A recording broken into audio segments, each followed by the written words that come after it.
पाकिस्तान में लड़कियों के अगवा होने की बड़ी इतलात जो है वो धड़ाधड़ मौसूल होती चली जा रही है। और ख़ासकर कराची की अगर बात करें तो कराची में भी बहुत सारी लड़कियां ऐसी हैं जिनको अगवा किया जा रहा है। ये केसेस जो है वो मुख्तलिफ थानों में जो है वो रिपोर्ट होते चले जा रहे हैं। हमने ये देखा है कि जितने भी अब तक केसेस रिपोर्ट हुए हैं उनके अगर बैकग्राउंड हिस्ट्री में अगर आप जाएँ तो आपको ये पता चलेगा या तो लड़कियाँ जो है वो अपनी मर्ज़ी से अपने घरों को छोड़ कर दूसरे के साथ यानी कि वो शादी कर लेती हैं और उसके बाद फिर कोर्ट में जाके ये बयान देती हैं कि जी हमने जो है वो अपनी मर्ज़ी के साथ जो है वो शादी कर ली है। और वालदेन जो कि मुकदमा दर्ज करते हैं वो ये होता है कि जी हमारी बेटी को जो है वो अगवा कर लिया गया है। अमूमन अगर हम कोर्ट की अगर बात करें तो ये केसेस जितने भी हैं ये अमूमन हमें हफ्ते में 5-6 केसेस रिपोर्ट होते हुए नज़र आते हैं। और अब चूँकि ये इतने ज़्यादा क्यों इतना हाइप क्रिएट कर गया है, क्योंकि सोशल मीडिया जो है वो सबसे ज़्यादा हमारा जो है वो फैल चुका है। इसकी जड़ें इतनी मजबूत हो चुकी हैं कि आपको जब इस तरह के केसेस रिपोर्ट होते हैं तो एक मनफी जो लहर है वो शहर में दौड़ती है। और ये मनफी लहर जो है वो ये बड़ी ख़तरनाक होती है, क्योंकि वालदेन को जब पता चलता है कि जी लड़कियाँ जो है वो अगवा हो रही हैं। वैसे मैं आपको ये अमूमन बता दूँ कि शहर कराची में जब भी हम सिटी कोर्ट में या सिंध हाई कोर्ट में जब हम होते हैं रिपोर्ट करते हैं इस तरह के केसेस तो अमूमन ऐसे ही केस होते हैं जब फर्स्ट स्टेप होता है उसमें जब थाने में रिपोर्ट दर्ज होती है जी हमारी बेटी को अगवा कर लिया गया है। फिर उसके चंद दिनों के बाद जब अदालत भी नोटिस लेती है, पुलिस भी एक्शन में आती है, तो उसके बाद पता चलता है जी जो लड़की थी उसने अपनी मर्ज़ी से जो है वो शादी कर ली। और यही केस हमने देखा कि निमरा का भी यही सामने आया। उसके बाद दुआ जहरा वाला मामला जो कि बड़ा सोशल मीडिया पर जो है वो टॉप ट्रेंड रहा कि जी दुआ को जो है वो बाजियाब कराया जाए। बज़ाहिर शुरू में यही था कि उसको जो है वो अगवा कर लिया गया है। बाद में आहिस्ता आहिस्ता जैसे ही पुलिस ने उन कड़ियों को उसकी जो गुत्थी थी उसको सुलझाया तो उसके बाद फिर हमें पता चला जी उसके बाद फिर लड़की का बयान भी सामने आया। उसने कहा कि जी मैंने अपनी मर्ज़ी से जो है वो निकाह किया है। और ये जो वालदेन है उनका ये शिकवा है कि जी लड़की जो है वो अपनी मर्ज़ी से जो है वो शादी नहीं कर सकती क्योंकि उसकी उम्र जो है वो खासा कम है।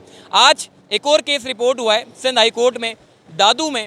उनका ये मौक़िफ़ है कि जी लड़की ने पसंद की शादी की और उसके बाद वो लड़की जो है वो गायब हो चुकी है, जिस पर सिंध हाई कोर्ट ने जो है वो IG सिंध से जो है वो जवाब तलब कर लिया है। उन्होंने कहा कि जी वाक़ये का जो है वो इसके ऊपर जो है वो मामले को देखें, तफ्तीश करें और उसके बाद रिपोर्ट पेश करें। एक और वाक़या सिंध हाई कोर्ट में जो है वो हमें देखने को मिला है।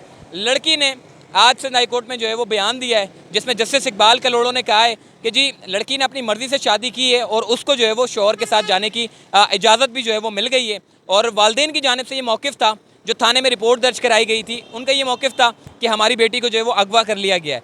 फिर लड़की आज सिंध हाई कोर्ट में पेश हुई है, उसका भी ताल्लुक़ जो है वो दादू से था और उसने ये मौक़िफ़ इख्तियार किया। लड़की ने उसने कहा कि मैंने अपनी मर्ज़ी के साथ जो है वो शादी की है और मैं चाहती हूँ कि अपने शौहर के साथ अपने घर में रहूं। जिस पर हमने देखा कि जो निकाहनामा था वो पेश किया गया, लड़की का बयान लिया गया और उसके बाद उसको लड़की को अपने शौहर के हमरा जो है वो भेज दिया गया। और अमूमन इस तरह के केसेस जो है वो रोज़ रिपोर्ट होते हैं, मगर बाद में मामला ड्रॉप सीन हो जाता है, कुछ और हो जाता है। मगर इस बार मामला थोड़ा सा मुख्तलिफ है। सोशल मीडिया पर जो ट्रेंड चलाया गया कि लड़कियों को जो है वो अगवा किया जा रहा है, देखें अगर आप तफ्तीश से पहले ही सोशल मीडिया पर लोग धड़ाधड़ शेयर करते चले जाते हैं।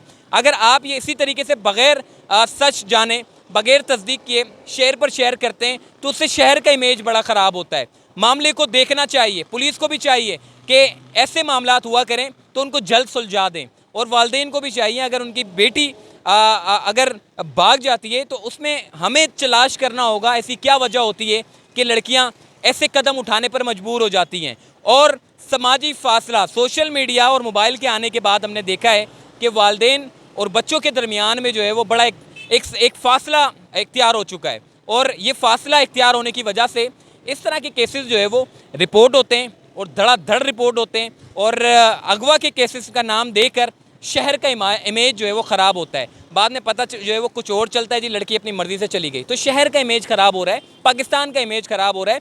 सिंध पुलिस का नाम ख़राब होता है इससे कि जी लड़की अगवा हो गई। सिंध पुलिस क्या कर रही है अगर लड़कियां अगवा होने लगी तो मामले कुछ और होते हैं। देखना चाहिए लोगों को भी और समझना चाहिए। वालदेन को अपने बच्चों के हमरा बातें करनी चाहिए ताकि अपने दिल की बातें वो उनसे शेयर कर सकें और यानी कि टाइम देना चाहिए। तो चलते फिरते से मुझे दीजिए इजाज़त, तब तक के लिए अल्लाह हाफ़िज़।